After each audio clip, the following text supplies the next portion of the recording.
Good morning, students. We are reading chapter 5 of history, When People Rebel. तो पिछले video में हमने पढ़ा था कि किस तरह से जो पॉलिटिकल कॉजेस थे उसके कारण लोगों के मनों में, जो रूलर्स थे, इंडियन रूलर्स थे, उनके मन में गुस्सा था अंग्रेज़ों के प्रति।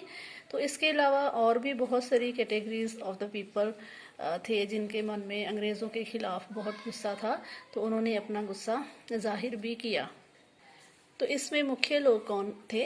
द पेजेंट्स एंड द सिपाहीज, किसान और सिपाही। तो कंट्री साइड जो था, विलेज एरिया था, वहाँ पे पेजेंट्स एंड जमींदार रिजेंटेड द हाई टैक्सेस।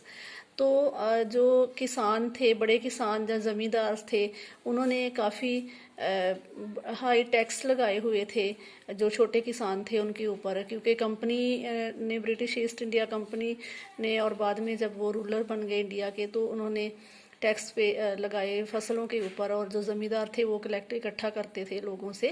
तो उसमें जो मेथड्स रेवेन्यू कलेक्शन के थे वो भी बहुत हार्ड कंडीशंस थी उसकी भी, कि अगर एक और रेवेन्यू, हाई रेवेन्यू इम्पोज कर दिया जाता था तो उसको बाद में कम नहीं किया जाता था। तो कई बार फसल ख़राब हो जाती है कोई नेचुरल कैलेमिटीज़ के कारण, डिज़ास्टर के कारण, तो किसानों को उतना ही टैक्स देना पड़ता। जब फसल ही ख़राब हुई तो वो कहाँ से देते इतना टैक्स। तो इस तरह से उनके ऊपर काफ़ी लोन इकट्ठा हो गया, क्योंकि मनी लैंडर से उनको लोन लेना पड़ता था। तो जब वो लोन पे वापस रीपे नहीं कर पाए तो उनकी लैंड्स जो थी, ज़मीनें जो थी, वो चली गई। वो ज़मीन जिसको वो सदियों से टिल करते आ रहे थे, जिस पे बिजाई करते आ रहे थे, तो वो उनको मनी लैंडर्स को देनी पड़ी। जो भारतीय सिपाही थे, अंग्रेज़ों की सेना में काम करते थे, तो उनके मनों में बहुत सारी ऐसी चीज़ें थी जिनके कारण अंग्रेज़ों के प्रति गुस्सा था। वो अपने जो पे उनको मिलती थी उसके प्रति भी वो अनहैप्पी थे, क्योंकि जो ब्रिटिश सोल्जर्स थे उनको ज़्यादा तनख्वाह मिलती थी, और जो भारतीय सिपाही थे तो उनको कम तनख्वाह दी जाती थी। उनको बाकी जो अलाउंसेस होते हैं, भत्ते वगैरह, वो भी कम दिए जाते थे। उनकी कंडीशन ऑफ सर्विस जो थी वो भी सही नहीं थी, मतलब वो तरक्की भी नहीं पा सकते थे। तो कुछ एक ऐसे नए रूल्स भी अंग्रेज़ों ने इम्पोज किए जिसके कारण जो रिलीजियस सेंसिबिलिटीज़ और बिलीव्स थे, धार्मिक जो विश्वास था उनका, धार्मिक सोच थी, रीति रिवाज थे, उनके खिलाफ उनको, भारतीयों को लगा, भारतीय सैनिकों को, कि ये सही नहीं है। तो क्या बिलीव किया जाता था? जो भारतीय सैनिक थे वो सोचते थे कि उन दोनों में, मतलब ये एक था कि अगर वो समंदर के पार जाएंगे तो वो अपना रिलीजन एंड कास्ट जो है वो खो बैठेंगे, मतलब वो भ्रष्ट हो जाएंगे, कि समंदर पार जाना जो हिंदू धर्म में उसके खिलाफ था। तो 1824 में सिपाहियों को कहा गया बर्मा में जाने के लिए through the sea route company की हेल्प के लिए, लेकिन उन्होंने रिफ्यूज़ कर दिया, मना कर दिया। लेकिन बाय लैंड वो जाने के लिए राज़ी हो गए, बट उनको पनिश किया गया। एंड 1856 में कंपनी ने एक नया रूल पास किया जिसमें ये कहा गया कि कोई भी पर्सन जिसे एम्प्लॉयमेंट चाहिए ब्रिटिश कंपनी में, ब्रिटिश आर्मी में, तो उनको समंदर पार जब भी ज़रूरत पड़े तो जाना पड़ेगा। तो जो कुछ भी गांव में हो रहा था, विलेज एरियाज़ में हो रहा था, कंट्री साइड में, उस सब से भी सिपाही अनजान नहीं थे, क्योंकि उनकी फैमिलीज जो थी वो तो गांव में रहती थी। तो गांव में पेजेंट्स, किसान, काफ़ी दुखी थे अंग्रेज़ों की नीतियों से।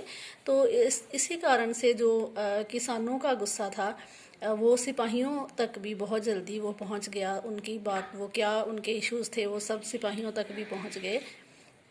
तो क्योंकि एज अ पेजेंट उनकी फैमिलीज भी रहती थी गांव में, तो उनका गुस्सा इनके मनों में भी पैदा हो गया।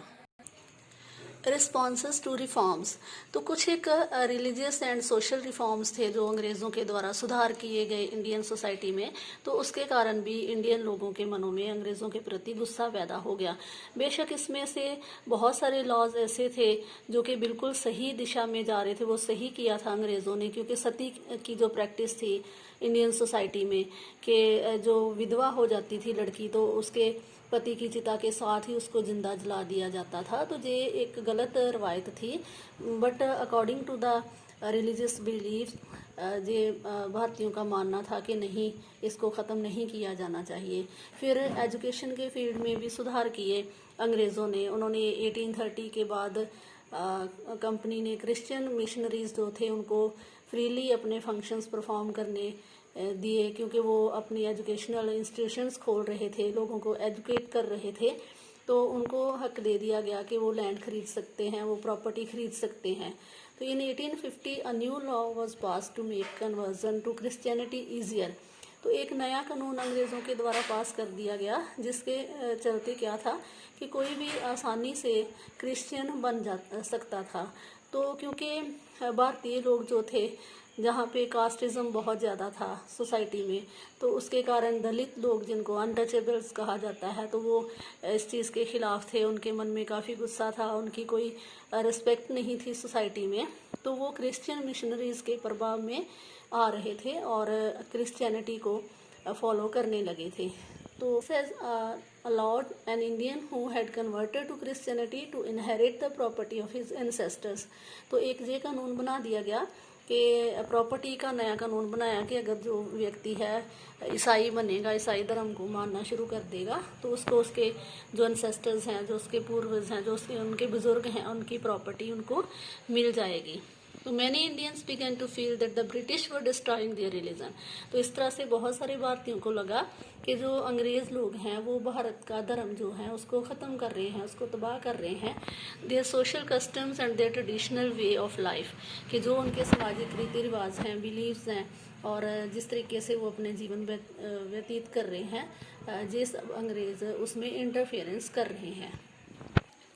तो बेशक बहुत सारे इंडियंस थे जो सोसाइटी में चेंजेस चाहते थे। जैसे उसमें राजा राम मोहन राय है, वो उन्होंने खुद ही इंटरवेन करके तो अंग्रेज़ों को बोल के कानून बनाया था सती की प्रैक्टिस के खिलाफ, क्योंकि ये एक अनजस्ट था। ये स्त्रियों के बहुत ही मतलब अत्याचारी एक तरह से ये चीज़ थी जो फॉलो की जा रही थी कि अगर किसी के हस्बैंड की डेथ हो जाती है तो बिना किसी रीज़न के उसको, कि नहीं इसको जिंदा रहने का हक नहीं है, तो पति की चिता में जिंदा ही लेडी को जला दिया जाता था। तो इसको सुधार किया जाना बहुत ज़रूरी था।